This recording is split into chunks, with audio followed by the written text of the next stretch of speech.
You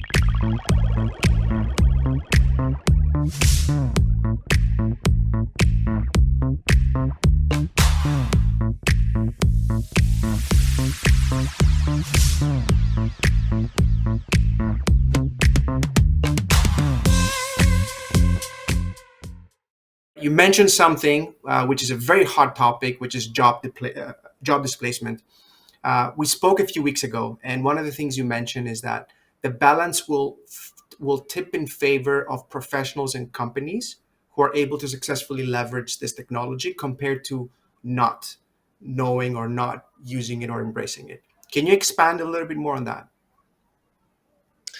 Yes. So a couple of things, right? So technology itself is neither good nor bad, right? And every time there is new technology, there's always fear mongering because it's an unknown unknown, right? Um, so I think with large language models and generative AI, we're starting to enter an interesting phase where right now it's still very much in the technology domain, but very soon different sectors, whether that is healthcare, whether that is security, um, whether that is even schooling, they will start to adopt this, right? And those applications will look very different depending on the sector, depending on the domain, but the fundamental concept is still going to be AI that's going to learn and that's perhaps going to execute and do the job, if not similar to maybe even better than humans, right? One thing about AI is there is no concept of fatigue. It's always going to follow the rules. It's always going to do what it's programmed to do, right? And that's interesting, right? But what is also interesting about AI is it's learning. There is a constant learning loop, and the way you then establish or the way you program AI, depending on the sector you are in, you will start to see some amazing possibilities, which will have huge human impact. If you think about healthcare today, for example, right? If you think of um, diseases which don't probably have an immediate cure, right? Think of cancer, think of Alzheimer's, think of Parkinson's. Imagine the research advance you can have if you have AI. We don't have enough researchers in this space, and maybe it's not even commercially viable at this stage to invest as much R&D budgets, right, or human thinking in research. Now, imagine if AI were to replace or were to step in. You will now start to see phenomenal amount of research output that could impact humanity in a very different way. Of course, it will still require human interface. It will still require human researchers to understand what AI is producing, right? Um, and again, this is where I don't want to scare your audience, but one of the fundamental things about AI that people don't understand is sometimes you can't reverse engineer or you don't fully understand why AI made a certain decision, right? Yes, you can still go back and try to reverse engineer the logic, but there is very interesting possibilities, right?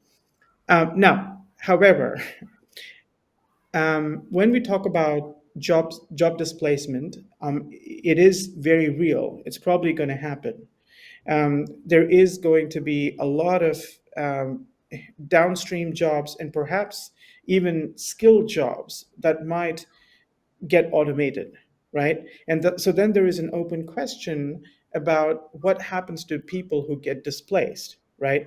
Is there enough upstream jobs that people have to do? Or is there enough in there? Is there enough headroom for humanity to shift up, right? Um, the previous industrial revolutions have shown that humankind has evolved, right? So when we moved from horses to cars, there was no need for people who drove carriages, but there was obviously need for drivers, and then you have now Ubers and the other apps that enable this. So it's an it's a question now on what the jobs of the future would look like if AI were to step in and automate and start to um, provide a lot of the cognitive input that was previously done by humankind, right? And that has interesting possibilities. But then that also means that we will need to upskill and prep for those jobs of the future. But this is where there is ambiguity, right? Nobody knows what the jobs of the future would look like. So for you to upskill and for you to prep, you need to know what sort of future are you preparing for, and that's that needs to be unpacked. I don't have Mm, great answers there. I'm not so futuristic. Perhaps that's something we all need to think through, which is, what next. As it is, Lucas, and I'm not kidding you, in 5 years, I'm looking at a very stark possibility that I might be out of a job because AI is already starting to write code. AI could provide safety by design related criteria and conditions, and it could probably run your experiments for you. There is no need for somebody like me, right? Maybe we'll be having a different conversation. But what is phenomenal about this is, um, at least for the next 5 years, I want to be able to use AI to reduce my workload.